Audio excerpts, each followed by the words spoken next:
Alrighty. Hi, everyone.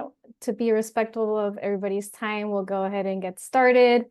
Thank you very much for joining us this evening.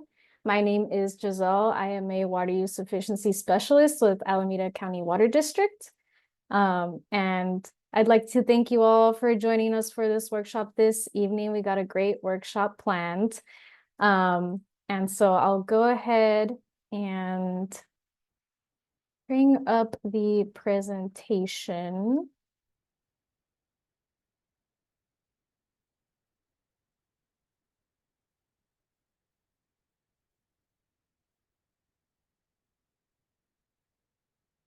Alrighty. Can everyone see my slides? Great. Alrighty. So today's workshop is focused on edible gardening for beginners. And this is hosted by Alameda County Water District in partnership with the Bay Area Water Supply and Conservation Agency, also known as BOSCA. And so thank you very much for joining us today. And we hope that you find today's presentation informative and helpful for your future planting plans. Alrighty, so today I'll just start by providing just a brief background about Alameda County Water District and BOSCA. Then I'll go ahead and pass it on to Suzanne, our instructor for today, and she'll provide her presentation. And then at the end, we will have some time for Q&A for any questions you may have throughout the presentation. So this webinar is being recorded and will be made available. So we'll send out an email with the link to the recording when that's ready. Please, we encourage questions. You can go ahead and type in your question in the Q&A chat box, or hold your question until the end. If you prefer to say it, we can unmute you. But please go ahead and type them in throughout the presentation in the Q&A, and we'll take a look at that at the end. So just first, I'll provide some background about Alameda County Water District. So it's our mission to provide a reliable supply of high quality water at a reasonable price to our customers. The district was founded back in 1914, and so we have over 100 years of providing service to our customers. And we serve the cities of Fremont, Newark, and Union City for a population of about 344,000 customers. Our water supply is very diverse. We get a portion of our water from our local Alameda Creek watershed, another portion from the State Water Project, and another portion from the San Francisco Public Utilities Commission Hetch Hetchy system. We have a number of different water use efficiency programs that we offer our customers, including free water conservation and leak kits with low flow fixtures, rebates for installing smart weather-based irrigation controllers to help you irrigate efficiently, as well as some other great like educational programming, like these landscape workshops and our Aqueduct newsletter. And so if you are interested in learning more about our rebates and how to apply, you can go ahead and visit our rebates webpage at acwd.org/rebates. Another great resource that the district offers our customers is AMI, Advanced Metering Infrastructure. The district recently deployed smart water meters to everyone in our service area, and customers have access to an online customer portal where you can log in and see detailed water use data for your account down to 15-minute increments. If you go to portal.acwd.org, you can register your account if you haven't already, and take advantage of some great features that it has, like electronic bill pay, leak alerts, and high usage alerts. So you can sign up for these alerts to receive them via email or text to help you catch any odd water use early. All customers, when you sign up for leak alerts, you'll receive a notification if your usage shows a continuous flow of 7.47 gallons per hour for 22 straight hours out of the past 24 hours to help you investigate and see what's going on if that's not use that you expect. So we encourage you all to go check out the portal and sign up for these alerts. Now a little bit about BOSCA. BOSCA represents 26 agencies that include cities, water districts, a water company, and a university that purchase water wholesale from the San Francisco regional system. BOSCA agencies provide water to 1.8 million people and over 40,000 businesses and community organizations in Alameda, Santa Clara, and San Mateo counties. And BOSCA's goal is to provide a high quality water supply at a fair price. As mentioned, this workshop is in partnership with BOSCA, and so BOSCA has a lot of other great classes coming up as well.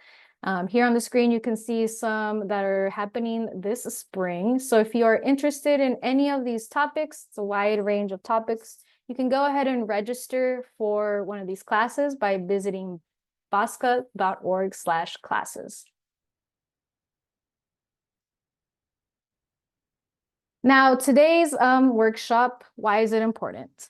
It's focused on one way that we use water outside, and outdoor water use is a great opportunity for water conservation in the BOSCA service area. Outdoor water use reduction through the use of water-efficient plants and innovative techniques can help conserve water and ensure that future water supply needs for our communities are met. Now, just like a quick disclaimer. Please note that this presentation is general in nature and is not intended to be an exhaustive review of the subject matter. The information contained in this presentation does not necessarily reflect the policies of the district, BOSCA, or other member agencies, and the presentation, instructor information, and materials are provided as a courtesy to participants and are not endorsed by the district, BOSCA, or member agencies. Finally, just some other announcements from the district. Tomorrow, ACWD issues its annual water quality report. So if you're interested in taking a look at that, please visit acwd.org/2024 to learn more. Some other fun stuff going on at the district. Every year, the district holds a Water Clips student video contest. And so the award ceremony for that contest will be held on Wednesday, May 21st from 4:30 to 6 p.m. at the Fremont Downtown Event Center, where the district will go ahead and celebrate the winners for this year's competition. This year's theme was ACWD Water and Me. And so students throughout the service area in grades 6 through 12 submitted 30-second videos highlighting their personal significance of ACWD water in their lives. Over $1,500 in student scholarships will be awarded, along with special recognition for honorable mention recipients. And in appreciation of their support, teachers who sponsored award-winning videos or submitted the most student entries will also receive scholarship awards. So please check that out if you're interested. Other student support by the district. We were proud to be one of the water agencies that sponsored the Excellence in Water Research Award at the Alameda County Science and Engineering Fair. There was an award ceremony on March 16th that celebrated students, and there were several winners from the district service area in a wide range of ages. So we're very proud to share that and congratulate those students.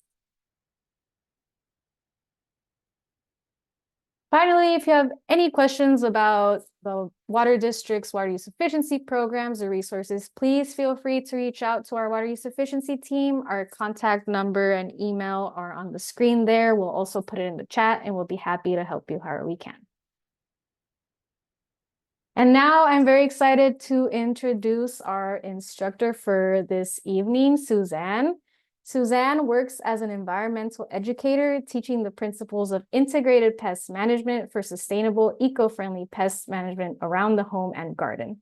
Suzanne is the owner of Plant Harmony and has worked as a professional gardener for 30 years. She has a number of certifications.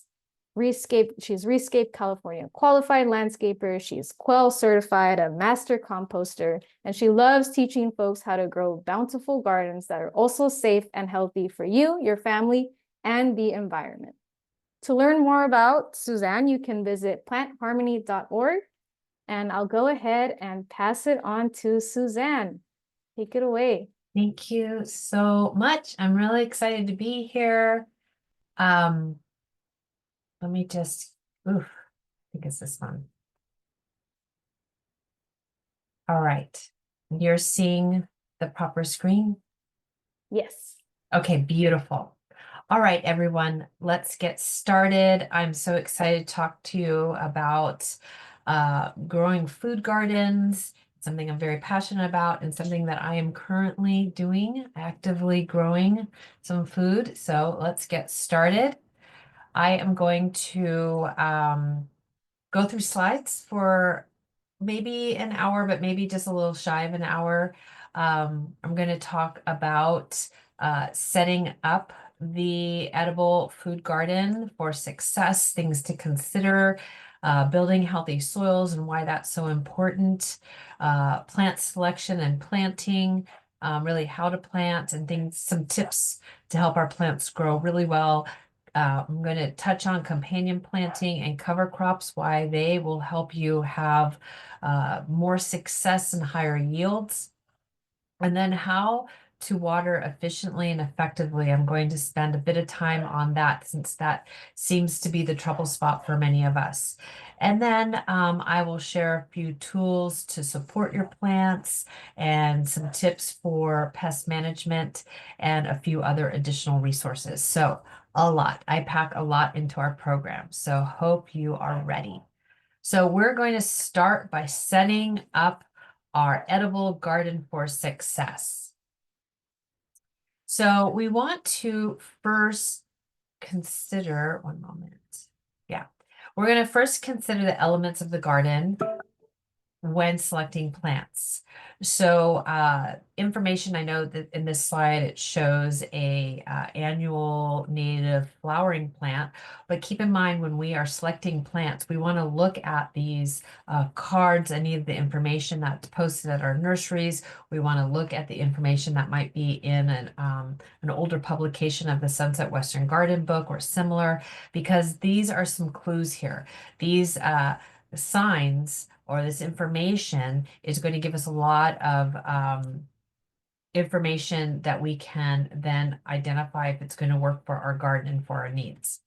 So some things to consider when choosing plants and space to grow those plants is what is the space that we have available in the garden? Like what space do we have that we can actually plant and grow some food? And what's its orientation to the sun? And then what's its orientation to the house and any other structures? So we want to keep that in mind. And then we want to also understand the soil. Is the soil hard packed clay, or is it sandy or loam, or is it something in between? For instance, if we had hard packed clay, which a lot of us in the East Bay do have, and we were to plant something that has really sensitive roots like lavender, which is an herb, it would not be happy in that heavy clay soil that would stay wet maybe longer than the root zone would like. So those are some things to keep in mind.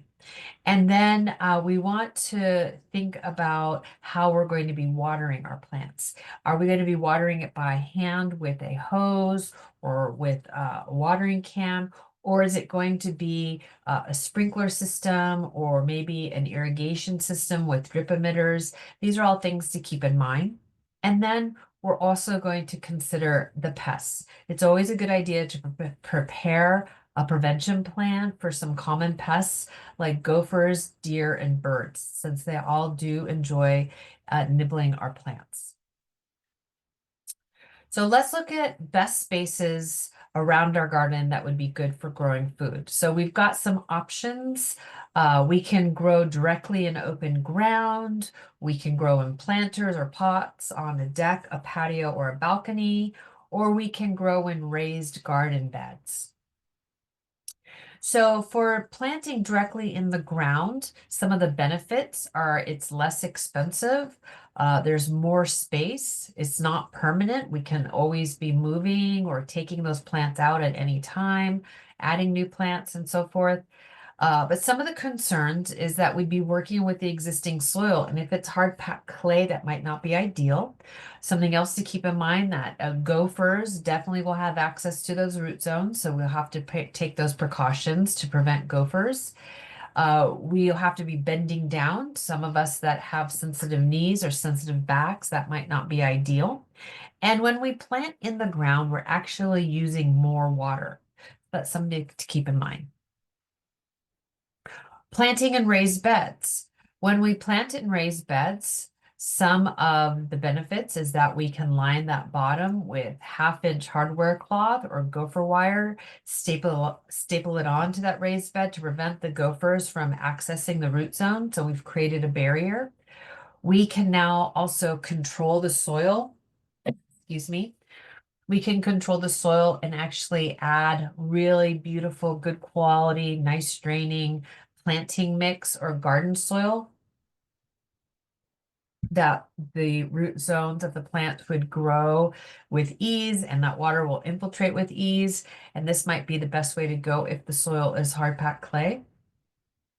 We also, another benefit is that we actually use less water when we're planting in raised beds because we're concentrating the water in a very specific area and it's going to stay within those boundaries.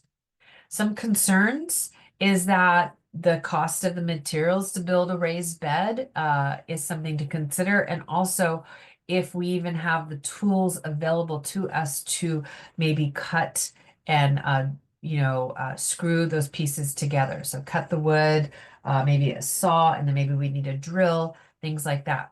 However, I do see that there's raised beds available for sale at some of our local garden centers and hardware stores. That could be delivered, but then that's another cost. But, just something to consider. And then another concern is that now we do have a fixed limited growing space. It's just the space of that raised bed. And a raised bed is also somewhat permanent. So as a renter, this might be a good idea, but then if we were to then relocate, we would have to consider how would we then remove that soil and take the box with us? I've sure done that, but I've also been called crazy. So just something to consider. And then containers, growing food into smaller containers or pots, half barrels, large terracotta pots. These are going to be great for smaller spaces. They're definitely more mobile. There is absolutely no gopher access. We again control that soil. We can put in beautiful potting soil for containers. We always use potting soil. Containers are also going to use less water. If we are using some galvanized tubs, as in this picture, it is important to drill drainage holes. We want to drill several holes about a quarter of an inch, maybe a half an inch, things like that. If we drill larger holes, we would then need to put screen at the bottom to prevent that soil from falling out. And then we want to look at the sun exposure. I touched on it briefly a moment ago, but we really want to understand the sun and how it's moving across the area where we want to plant the food. So if we're limited to space, or if it's a very specific space, we want to understand how much sun we have. So keep in mind that full sun is going to be 6 hours or more of direct sunlight. Sometimes that direct sunlight won't begin until 11 a.m. or noon, but then as long as it's at least 6 hours or more, then that will be fine. Part sun, part shade is going to be anywhere from 3 to 6 hours of direct sunlight. In this case, oftentimes morning is preferred, but just keep in mind that morning sun is cooler than afternoon sun.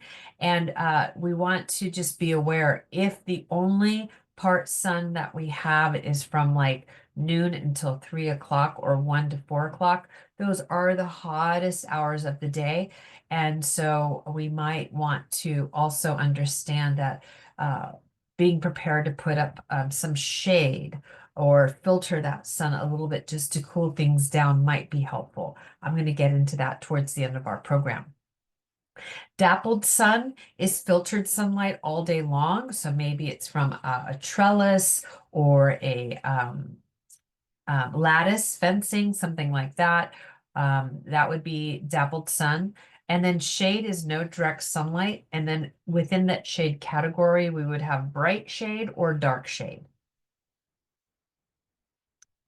And then something to keep in mind is if we only have space that's going to be up against a fence or a house or a garage or some other structure, and if it's south facing, meaning that that wall is looking directly south, if you're standing in front of that wall and you're looking out towards that garden space and it's facing south, that's going to be pretty darn hot. It's going to really take on a lot of heat from that sun. So that's something else to keep in mind, that that might be hotter. It also might be a wind tunnel. Something else to keep in mind is the area that you have that might be ideal for planting food that gets the most sun. Is it in a wind tunnel? And if so, can we put up some type of structure to also block that wind? All right. So now we're going to talk a little bit about the importance of building healthy soil. So understand that soil is really the foundation of a healthy garden. Everything that we do in our garden is really starting with the soil. Healthy soil grows healthy root zones, which grows healthy plants. All right. And we are going to do this by adding compost to our soil, nurturing that soil microbiome with organic fertilizers, and we're going to protect that soil with mulch. Um, so, compost is something that we can purchase in bags at our local garden center. It's also something that sometimes the district will have compost giveaways that you can go pick up at a at a location and put it in buckets or bags and take it home with you. You can also have deliveries of compost right to your house from a local landscape supply, and you might make your own compost at home. The reason why compost is so important is because it's organic matter that has been eaten and gone through a process of decomposition by the bacteria, the fungus, the microbes, the worms, and the other decomposers.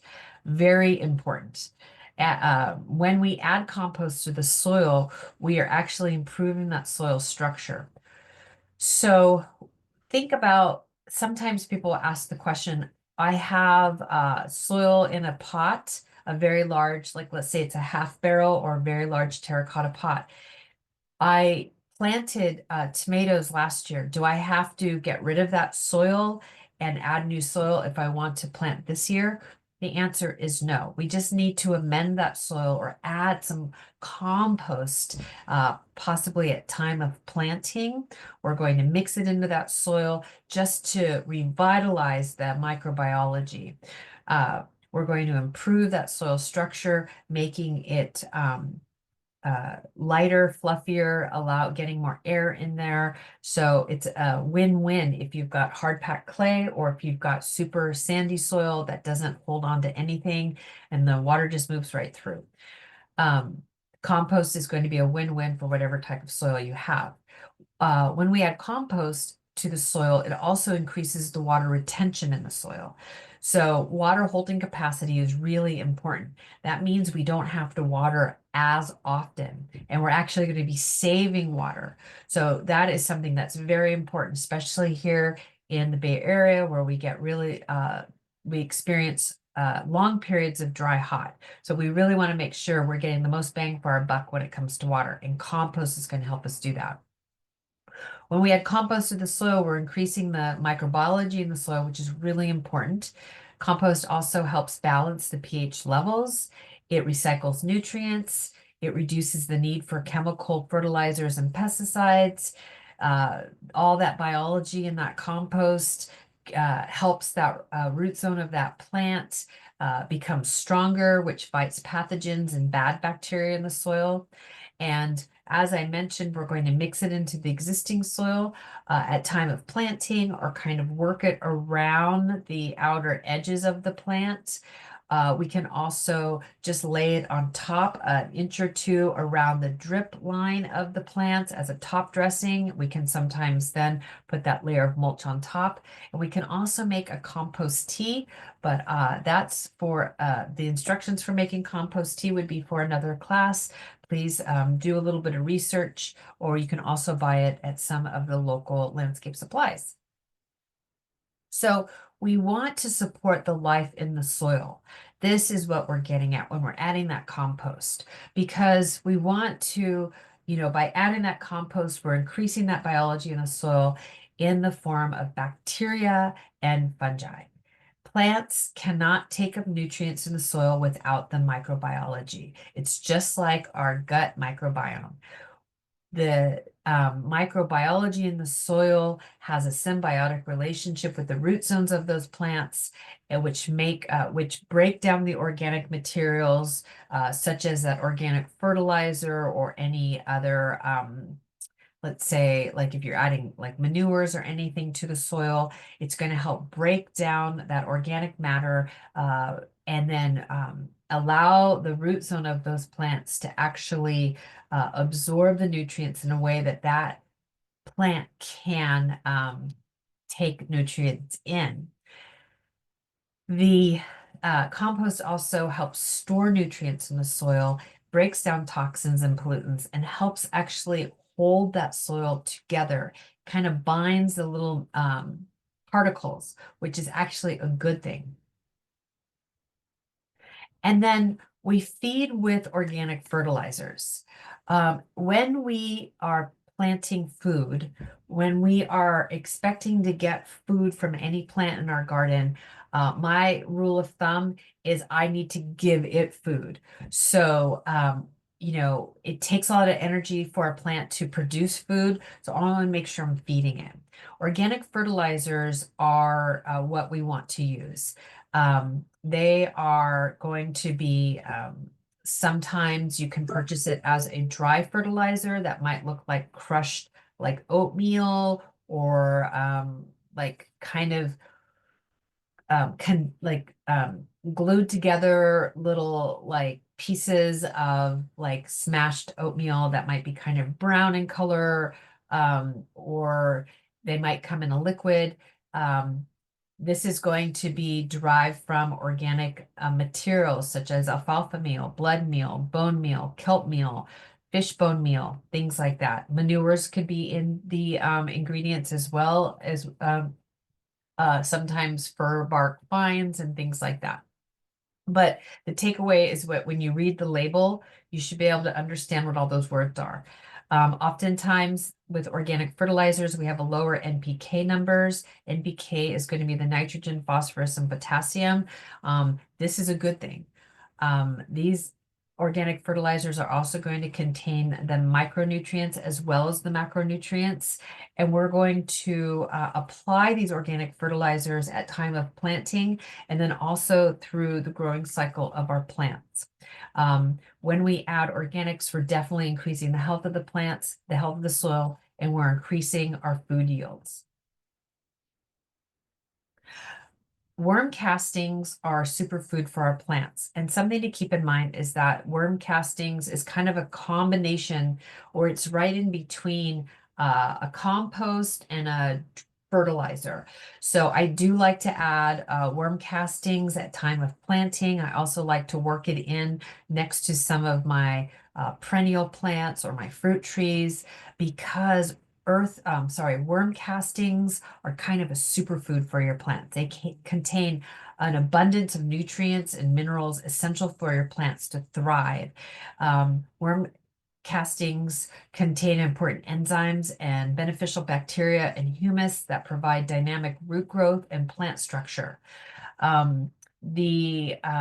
There are enzymes in the worm castings that actually move through the vascular system of the plant and make this plant more pest insect pest resistant, and also inhibits diseases And worm castings also are going to neutralize the pH to the needs of what that plant needs. So if the plant needs a specific pH, the earthworm castings are going to help match what the plant needs. When we mix dry fertilizer into the soil or the worm castings, what we're going to do is we're just going to simply scratch it into the soil. Of course, I mentioned you can add it to the soil at time of planting, but if the plants are already planted and growing, we want to just scratch it in or lightly work it into the top inch or so around the outer edge of that plant, being mindful not to disturb the roots too much. And then liquid fertilizers are another wonderful option during the growing season since we don't want to disturb the roots too much. And since a lot of our food crops are going to grow pretty quickly during the spring and summer months, liquid fertilizer is a really easy, great way to feed throughout that growing season. I always use the dry fertilizer at time of planting, but then through the growing season, I will provide food to my veggies by adding a liquid fertilizer. We are going to mix it in accordance to the label and add it to a watering can and simply water it in. It is really nice to water your plants first so that soil is nicely hydrated, and then we mix up a batch of that liquid fertilizer and we can do that soil drench around the root zone. When we water the soil first, it allows that fertilizer to absorb with ease and not run off. We always want to focus that fertilizer around the root zone of the plants. Okay, and mulch is your friend. So mulch is going to be really important. Mulch is going to be any material that might be shredded bark, chips, or maybe rice straw, like you get a bale of rice straw from a local feed store, or you can get maybe arbor chips from a local arborist, or you can buy bags of mulch from your local garden center or landscape supply. You might even get a truckload of mulch delivered. There's also Chip Drop, where you can get free chips delivered from a local arborist if you have the space to receive a truckload, which is typically 10 to 20 yards. So not for everybody, but another great resource. But mulch has so many benefits. Mulch is going to be any of those kind of wood materials that I talked about, the tree bark, the wood chips. It could even be leaves, fallen leaves from your deciduous trees, lawn clippings, even newspaper or cardboard. But what we want to understand, it's always going to be an organic material that it can break down over time. It's going to be spread over the surface of the soil and act as like a covering or a blanket. If we have bare soil, that sun is pretty darn hot. It dries out that top layer of that soil. It creates a crust. If we were to water, that water would run right off. We want to add that mulch because it prevents that crust from forming. It allows water to infiltrate with ease. It will also protect that soil, reduce the water evaporation rate. So again, we're not going to be watering as frequently. Really important. Mulch is also going to act as an insulation. So when we've got 2 inches of mulch on top of the soil, 4 inches down, the root zone is 10 degrees cooler than the air temperatures in the summer, or 10 degrees warmer the air temperatures during the winter. So this is really important for when we get those very hot summer days and also the frosty times of the year. When we add that layer of mulch, we're also reducing soil compaction and erosion. We're also reducing weed seeds from germinating, so we're going to see less weeds. As that mulch breaks down, we're actually feeding the soil. It also provides habitat for the beneficial insects, which is very important. We just want to be mindful that Some food crops do not want mulch up around its crown or the base where the top part of the plant meets the root zone. We want to make sure we're keeping that away. And it's not a lot, just like about an inch or so. We just want to keep that mulch away from any stems of the plants. We don't want to cause rot. All right, now we're going to talk about plant selection and planting. This is the fun part. We just did all that work preparing our soil. Now, what are we going to grow? So the question is, what do you like to eat? And I also like to share, start small. If you are absolutely brand new to growing food, just try maybe one or two or three things. So right now, it's a really great time to plant tomatoes, or maybe you like to eat lettuce or cucumbers or summer squash. These are all really easy to grow. Actually, most food crops are really easy to grow. It just has to do with a little bit of experimenting. We take notes of what worked, what doesn't work, and then we also understand the timing of the season. So, which I will talk about in a moment.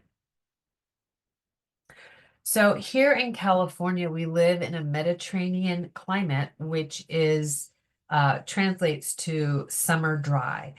We get our precipitation or rainfall during the winter months.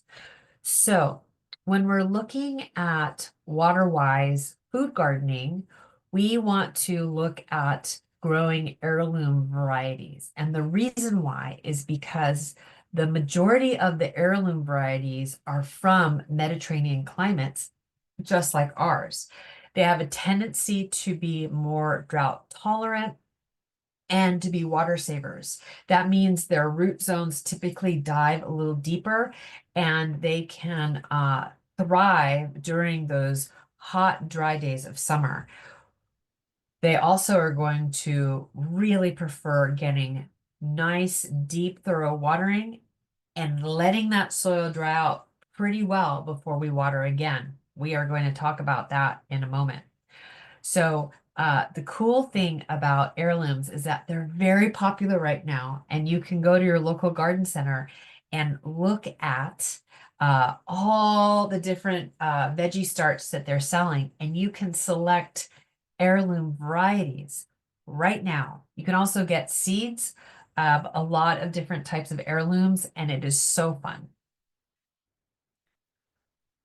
First, I'm going to talk about perennial food crops because perennial food crops are going to require less resources once established. A perennial food crop or a perennial is going to be a plant that is going to have a really a 3-year or longer lifespan. So it's not going to be something that we're growing and within one season we're harvesting and then it dies back. And it's not going to be a biannual, which would take which has a 2-year life cycle. The first year, it's typically a lot of herbs like parsley. The first year, we're just getting a lot of leafy greens. The second year, it bolts and goes to seed or flower and then seed. And then it dies back. So it's a biannual. So perennial food crops are things we're planting it once, we're not moving it, we're not rotating any crops. It is a permanent fixture in that garden unless we have to dig it up for some reason.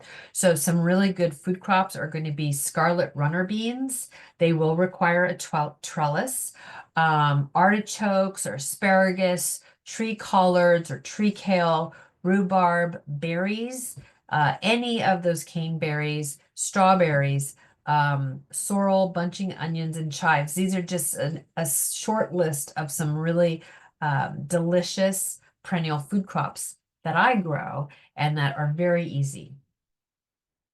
And then we're going to look at fruiting trees and fruiting shrubs and vines. These are also going to require less resources once established. And what I mean by less resources is that water. They're going to require less water once established. We won't have to fertilize or feed as often. Typically, we're feeding fall and spring. Sometimes we're going to feed fall, summer, and spring, but that's going to require less resources. Some fun examples could be kiwi fruit or Asian pears, ground cherries. There's just so many really neat things that we can grow here in the Bay Area. We're really lucky. And then something else to consider is our deciduous fruit trees.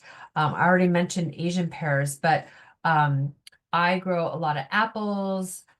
We also want to consider peaches, plums, nectarines, figs, cherries, apricots, persimmons, pears, pomegranates. These are all deciduous fruit trees. That means they're losing their leaves in the winter and going through a dormant season. Now, something to keep in mind when we're going to grow these types of food crops is chill hours. And what chill hours are referring to are the total numbers of hours between 32 degrees and 45 degrees Fahrenheit. That an area on average receives each winter. Chill hours are essential for certain plants to break dormancy and to set fruit that next spring. So chill hours are different from cold hardiness. So that's something to keep in mind. It's really the lowest temperatures that that plant can I'm sorry, cold hardiness is the lowest temperatures that that plant can tolerate without dying. So that's sometimes we'll see plants can thrive at maybe at 10 degrees Fahrenheit. That's the cold hardiness. Um, what we're looking at, or we might say things are frost tender, that's the cold hardiness. Chill hours are something that requires fruit set for those deciduous trees. We also want to consider heat tolerance because not all of our deciduous plants really can thrive in many days of triple digits. So we want to also ask about that. So here on the screen, I just have an example of some chill hours throughout Alameda County. So Union City, for instance, has 787 chill hours this past winter. Pleasanton had over 1,000, and then the Oakland metro area had just over 800. So that's a lot of chill hours, more than I expected, to be honest. So we are going to definitely have a lot of options for getting deciduous fruit trees into the garden. I would recommend or have you consider when you are shopping at your local independent nurseries, understand that they are going to be bringing in varieties that are going to be regionally appropriate. So that means they're going to have, they're going to be bringing in deciduous fruit trees that are going to have appropriate chill hours and appropriate heat tolerances for your area, but that is at your local garden centers. Because they're actually buying independently for their region, for their customers. Unlike maybe box stores or some of our larger hardware stores, I would avoid that unless you know that those associates are super knowledgeable and can really guide you directly to the right plants. But you know, this is really important to do some homework before you purchase, since a fruit tree is kind of a long-term commitment. And then citrus also does extremely well in the Bay Area. In fact, Fremont area used to be known for citrus growing. So citrus definitely thrives in our Mediterranean climate, as it is also a Mediterranean native. It really does great with warm, hot, dry weather. We want to understand that when we water citrus, we're directing that water at that root zone. We're going to water deeply, but then we are letting that plant dry out before watering again. The root zone does not like to be wet all the time.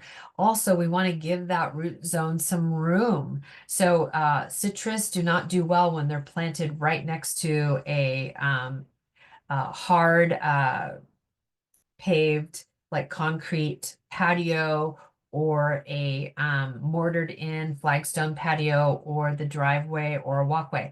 It does not do well in those conditions. It wants to have breathing room, that root zone, as far out as the drip line or the outer edges of the top part of that plant. That needs to be clear and just nice, beautiful mulch. And maybe some little annuals on occasion, but we really want to give it some room. And then we also want to just monitor for pests. All right, but now we're going to talk about annual food crops. So annual food crops are the food crops that have one season or a 1 year life cycle or less. And so annual food crops are going to be like the chard, the collards, the kale, the lettuces, tomatoes, peppers, spinach, radishes, carrots, cucumbers, eggplants, summer squash, and the list goes on. And so we have some choices. So we can purchase packs of seed and grow from seed. We can start them in little cell packs, or we can direct sow them into the soil, perhaps in one of those containers or directly into the ground. So that's the way we can go. Um, we also can purchase cell packs at the local garden center. And I like to do this when I'm running out of time. Or if I got out of sync with my timing. I always look for cell packs that have several plants in each cell, especially like in this case with the lettuce. I ended up getting over 30 lettuce plants from this one cell pack. I got a lot of bang for my buck. But sometimes you have to take the time to be very gentle and meticulous, and you're kind of combing out those roots to separate the plants. Sometimes I don't have the patience for it, so I will opt to just get cell packs that just have the exact number of plants that I want or that I can handle at that moment. But when we are growing plants, so keep in mind, if we're growing from seeds, that one packet of seed gives us a lot of plants. And the seeds will stay viable if stored properly in a cool, dry place for a year or two or three. But maybe we don't need to buy that many plants. Or, I mean, maybe we don't need to grow that many plants. Maybe actually buying 1 or 2 plants is the way to go. When we're buying a plant from that cell pack or from a 4-inch pot, we're just buying the number of plants that we need. We won't have to worry about thinning those plants. We won't have to worry about having too many. And then we can actually have more variety. So something else to keep in mind that these tags are really important to give us a lot of information, just like that sign at the very beginning of the program. The seed packs also give us a lot of information. So this is where we're going to learn how many days of harvest once germinated, if it's how tall or how big that plant's going to be, how much space it needs. If it's a cool season, so that means we'll be planting it in the fall into winter, or maybe winter into early spring, or if it's a warm season, meaning now through the summer months. So we're going to take a look at these packages and these tags and do a little homework and make sure that those plants are best suited for our needs. And then if we are planting from that the single plants from a container, we are going to pull that plant out, and that's going to be the same shape as that container, right? That root zone is going to be that same shape. So we're going to take this handy dandy tag again, and we're just going to slightly comb or tease those roots. We just want to open those roots up a little bit because we want to get them to start growing out and down, not in the shape of the pot. And we're going to plant, I always like to recommend that we plant on a hex or a diamond grid. This way we can get a little bit more food packed into a smaller space by just planting everything on this hex grid. And this is what that's going to look like. So when the plants fill in, it looks really tight. But here's the deal. We are creating shade for the root zone. So what happens is now we don't have to water as often. We've reduced that water evaporation rate, and we've created almost like a little rainforest in there. We're actually keeping the root zone very cool and moist because the leaves of these leafy greens are casting shade, and we're going to keep the root zones cooler for these plants. The way we would harvest is we would then just harvest by cutting at the base every other one, just then giving the plants in the circumference area a little bit more room to grow and fill in. So it's a really great way to get a lot of variety and a lot of plants in a small space. And then we want to consider succession planting for fast growing crops. So oftentimes leafy greens like lettuce or radishes grow pretty quickly. So if that's something I like to eat all the time, I want to then do a plan or make a schedule of the first row is going to be the leafy, my lettuces. And then once they get to almost the place where, maybe halfway to size where I would want to start harvesting, then I do the next run and then I do the next one and so forth. So then it's kind of the succession. And then if I am planting directly in the soil by seed, sometimes I have to thin those plants. So in this case, this parsley, many seeds came up together. I will have to determine and separate them and thin or pull out. So there's only one plant every like 6 inches or so because we don't want to stunt the growth. We want to thin so each plant gets enough nutrients and water so it can grow to its own size. And then something to consider is companion planting.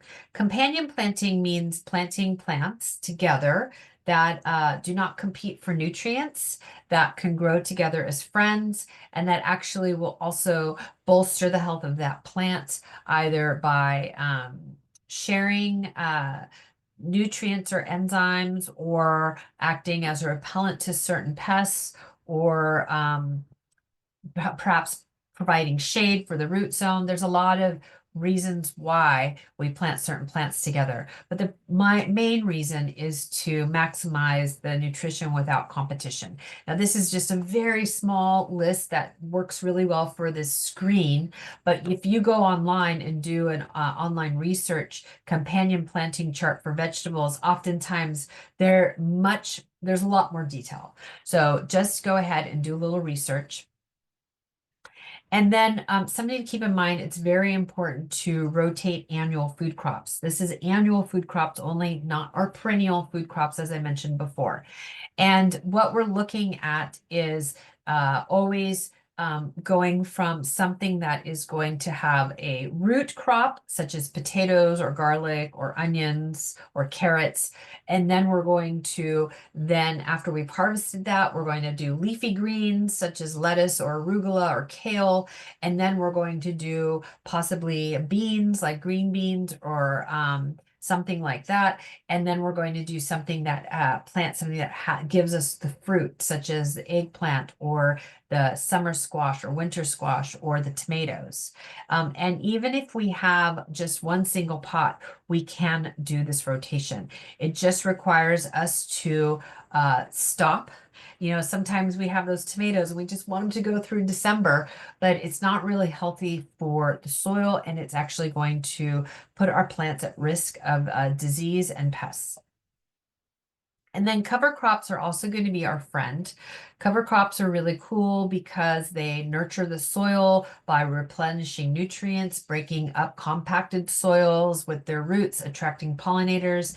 And in the case of the fava beans, which is my most favorite, they're also providing us food as well.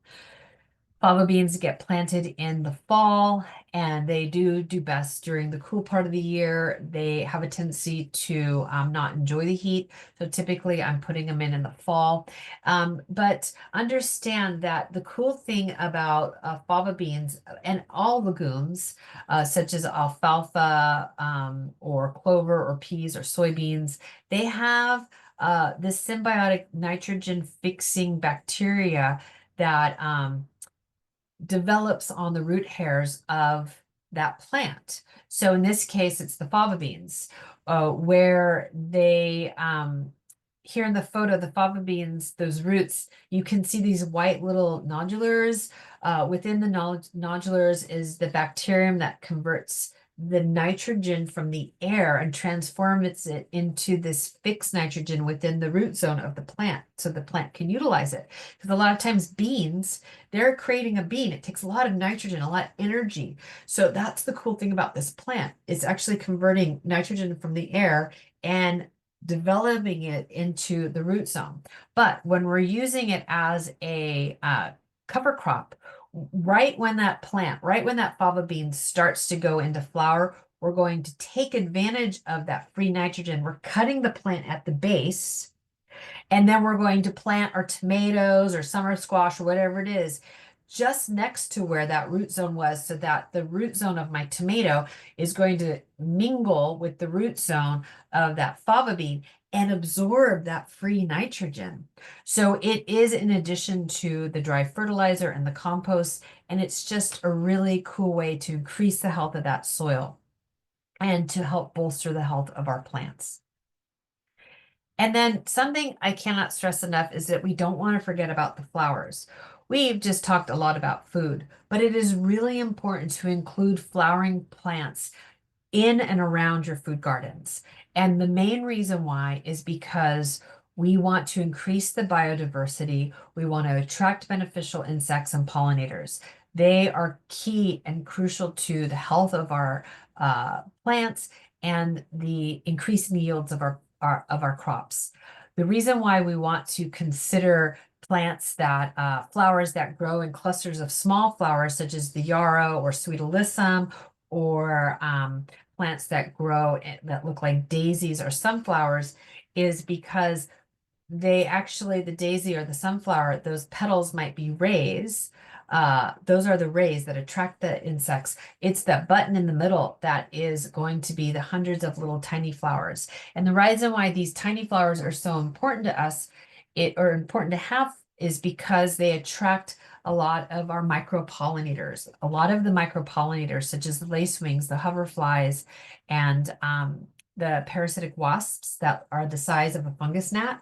We don't even recognize them, but they are, or their larval stage is a predator cruising around and taking care of the garden pests that we commonly see. So we don't want to forget about these garden friends. We want to invite these beneficial insects, the pollinators. We want to invite the birds. We want to invite our garden allies, because beneficial insects will eat or parasitize pests and also pollinate our flowers. Prior to World War II, we didn't have the luxury of buying pesticides. And keep in mind, so how did we manage the pests? We planted a lot of flowers around our food crops to attract these beneficial insects. Also understand that birds eat bugs. 90% of the birds eat bugs at some point in their lifetime, and the bugs are crucial for songbirds, especially when they have a nest of young to feed. We also want to understand that having that habitat, having that chunky bark, and having some branches on the ground are also going to create habitat and nesting for our beneficials. So however we can make the garden more welcoming to our beneficials, the better we will be, the better off we will be. And some plants that we want to look at are going to be, as I mentioned, flowers that look like a daisy or a sunflower, such as asters or rhododendron, cosmos, gaillardia, rudbeckia, coreopsis, and so forth. Or flowers that grow in clusters of tiny flowers, such as yarrow, ceanothus, sweet alyssum, parsley, and cilantro. Letting our herbs go to flower is also really great. I will share whenever I'm buying a tray of food, little veggie starts. I always get a 6-pack of alyssum and a sweet alyssum and a 6-pack of cosmos, and I plant them in around, and they do the job. So here's a sunflower. This is a really great plant that you can grow easily from seed, or you can buy the little plants. But not only are they great for the pollinators, but you can also eat the seeds too. And the reason why we want to attract pollinators is this is a very common situation with our summer squash, our even moving into our winter squash. This is called blossom end rot. And it is important to increase the health of the soil and do all that soil prep that I mentioned and feed with organics. But squash has a lot of energy. It starts to grow. It sometimes gets ahead of itself, and it will push a fruit to about this size before it starts to rot. And what happens is that it grew too fast and a pollinator didn't get to it in time. So this is a symptom of not having pollinators, And when we can have all those flowers and that biodiversity, then that's going to be our insurance that we will have some food crops that will grow to maturity. All right, now we're going to dive in a little deeper about watering. So there's several different ways to water. We can water by hand, or we can use a watering can, or we can use sprinklers or soaker hoses. There's a lot of different ways. So, but there's one end result is that we want to water the root zone, and we want to water it deeply and thoroughly, and then we want to let things dry out before we water again. So, as plants grow, the roots are also going to grow.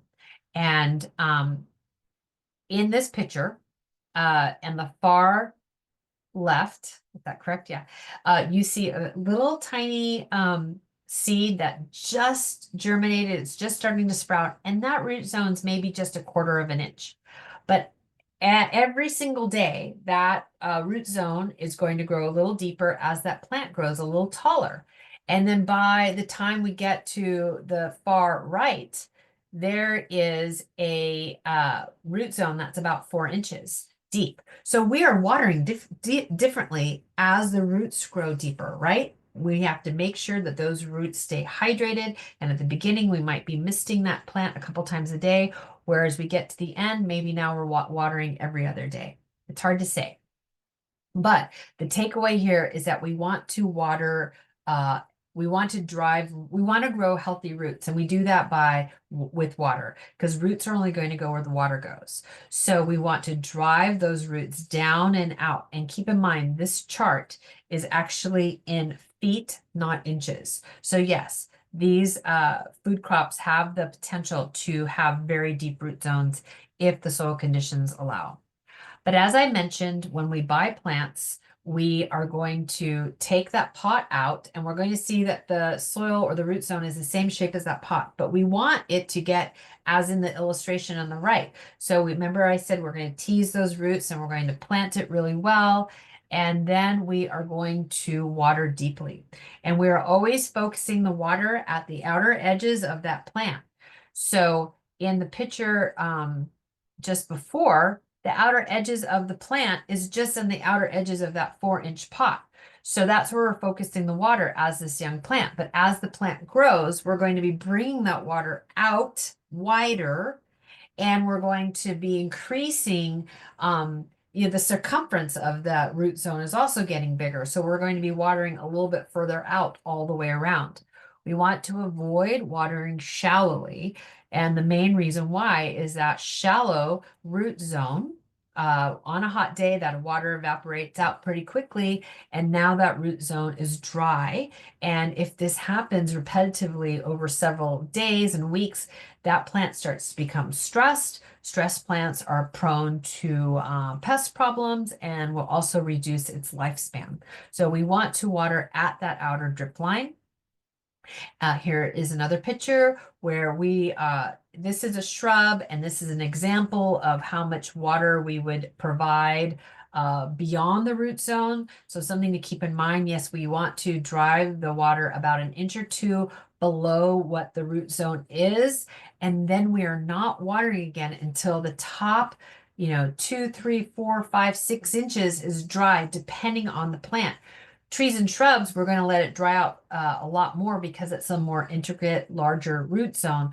But our annual food crops, especially our young ones that are newly planted, we might just need to let that soil dry out about 1 inch or 2 before we water again. So again, it always is going to depend, and we have to always feel that soil to understand when we need to water again.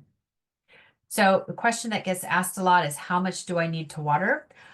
No one here is able to tell you how much to water because it's going to depend on a lot of factors. However, believe it or not, you are going to learn how often to water. You are going to be the expert at your soil.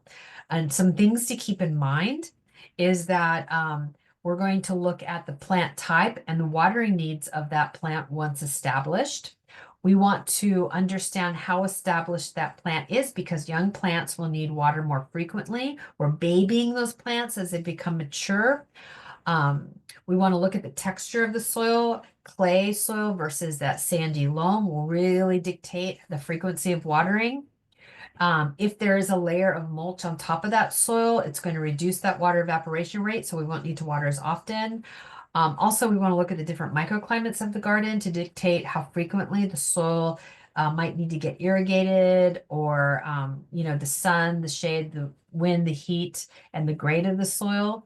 But most of all, we just want to put our fingers in that soil and feel, is it dry? Mulch is always going to be that top layer, and it's always going to look dry. But once we get our fingers down in that soil, we can understand if it's still moist and does it need to get watered again. We are going to, if we have an irrigation system, we're going to look at one of those really great rebates and getting a smart controller, because those will really help us program our clocks, and allow the water to go on when it is appropriate for the soil temperatures. I'm sorry, the moisture in the soil is what I'm trying to say. But if we have pop-up sprinklers and if they're not water wise, we want to consider switching to drip. We always want to use drip emitters whenever possible, because they make direct contact with the soil, which reduces the water evaporation. When we're using overhead sprinklers, understand a majority of that water literally just evaporates out into the sky, out into the atmosphere. So we're not really getting all that water into where we want it, which is that root zone. The best time to water is going to be the sunrise hours, like 4 a.m. to maybe 6 or 7 a.m.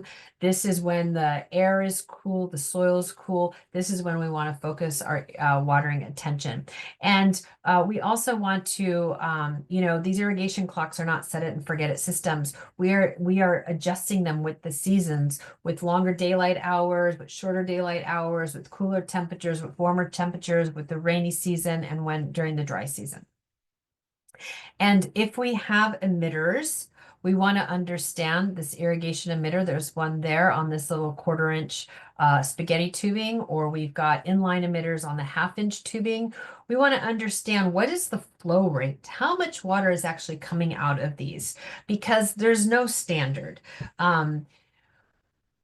There is a difference. Sometimes they can be a 1/2 gallon per hour, sometimes a gallon per hour, sometimes 2 gallons per hour. So you just want to get out there and understand how much water is coming out so that you can adjust your clocks accordingly. The goal is to make sure we're watering the plants. The water is on long enough to thoroughly saturate the area and to get down deep enough to water the root zone. And then we're not turning on that irrigation timer again until that soil has dried out to the liking of the plant. And then some plants are going to need stakes or trellises or tomato cages. So the picture on the right is actually cucumbers. I put the tomato cages there in place for my cucumbers. I also put my zucchini squash in tomato cages or baskets like this. And I actually grow tomatoes a lot of times on a trellis. So the plants can vine in between the netting. So these are just some things to keep in mind, different types of supports we can give our plants, the ones that might need it. And you see there's a little cosmos right there planted right next to my cucumbers. And then some plants might need some protection from sun. So even though we do live in California and the Bay Area and we're growing full sun plants, sometimes that sun is too much. So just be prepared. Sometimes we do need to be prepared to get some shade cloth tented over our plants during those periods of triple digits. And also those young fruit trees, it's important to paint with a arbor paint just to prevent sunburn. And pests are going to be inevitable. We are going to see aphids out there in the garden, but understand that the majority of the bugs we see in the garden are actually beneficial, more than 90% actually. And according to the Xerces Society, less than 2% are pests. So proper identification is really important, because oftentimes this ladybug larva is mistaken as a pest, but you can see in this picture, it is chomping on those oleander aphids that's on this milkweed. So we want to just become familiar with who's out there and who's our friend helping us out. We also want to, when we have a pest, we want to understand the timing and the habitat of that pest because sometimes we want to just take note. We might be tackling it or trying to prevent it from happening when it's in its larval stage. We want to understand what kind of beneficials or natural enemies are out there. Are they present? Do we even need to take any action? In this case, that ladybug larva is doing the job for us. We don't even need to worry about those aphids because the beneficials are on it. They are doing their job. And then other pests might look like gophers or rodents or birds, slugs and snails and so forth. So we just want to be prepared. Prevention and barriers are going to be the most effective way. So we're going to look at half-inch hardware cloth to line to make baskets or to make these exclusion frames over our food crops or even row cover, which is this light netting that's sheer, but it's solid, so insects cannot get in. It's a thin material that's designed to let the UV rays and moisture move through while keeping insects out. We also might want to drape our plants with netting, such as bird netting, to prevent birds and deer from nibbling the food. And then, of course, planting plants in gopher baskets or lining those raised beds with that half-inch hardware cloth or gopher wire. Also using copper tape barrier to prevent slugs and snails from coming and nibbling on our plants. A lot of tools that we can use to prevent the pests. Or if we happen to see the pests, now we know what we can do to prevent it from happening again. And here's just a couple more ideas or looks at structures that we would use to prevent all of these critters from coming in: raccoons, dogs, cats, squirrels, rats, birds, deer, and even people sometimes. So pest problems do come up. Here are some resources for pest management. The Our Water, Our World website will have a list. We partner with the University of California. So the fact sheets that are on the Our Water, Our World website will be a little bit more user-friendly, more easier to understand, whereas the University of California statewide IPM program, their website is very dense. It's got a lot of pages to go through and sometimes can get a little overwhelming, but that resource is also going to be phenomenal.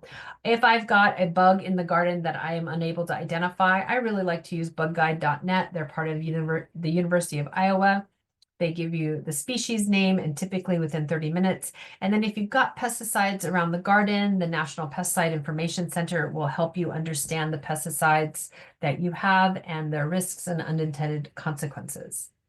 And then a couple books from my library. I love the Golden Gate Gardening book by Pam Pierce. That might be one of the best books for you. Gaia's Garden is also fantastic. And if you can get your hands on an old publication of the Sunset Western Garden books, they're also amazing. So with that, I'd just like to say thank you. And let's finish with any questions that you might have. I told you that was going to be a lot. A lot of great information. Loved it. Thank you so much, Suzanne. Um, Super informative. And we do have some questions that came up throughout the presentation in the Q&A. Would you like me to read them off? Oh, yes, please.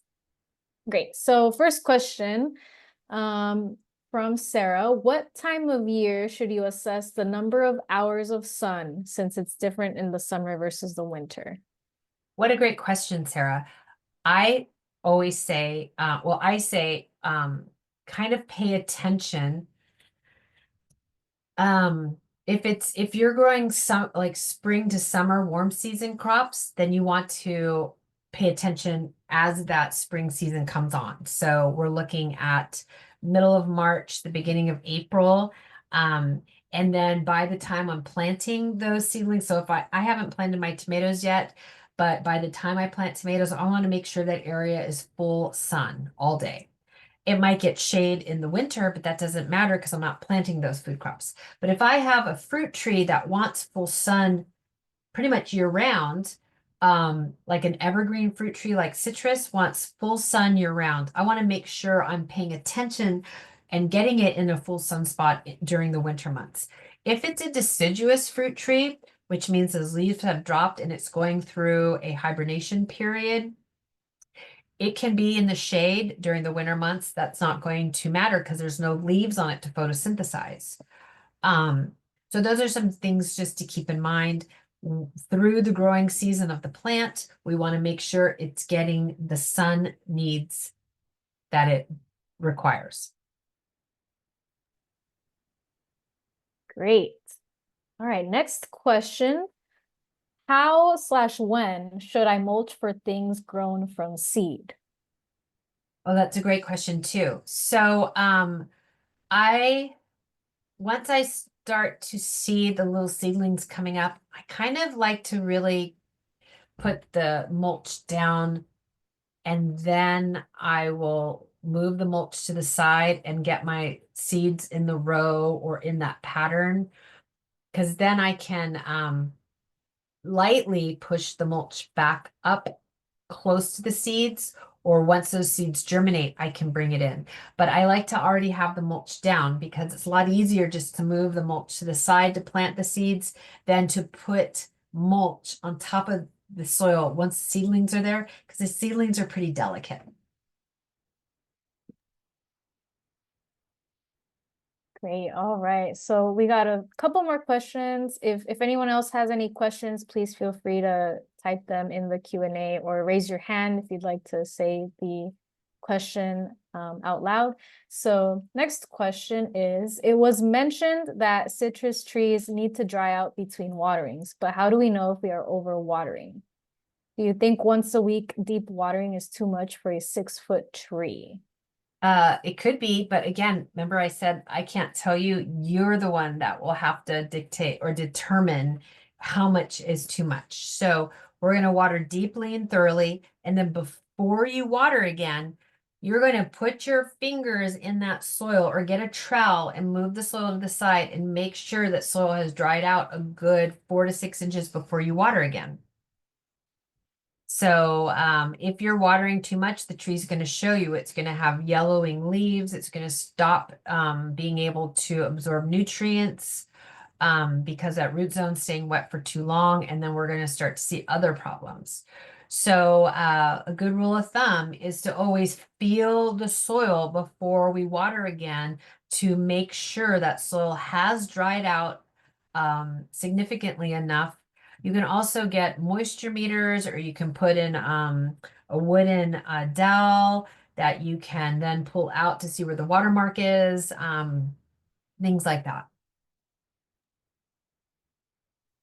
Thanks. Yeah, I know personally for me, when I started kind of with my plants, took some trial and error to be able to guess when it was time to water. It And does. It does.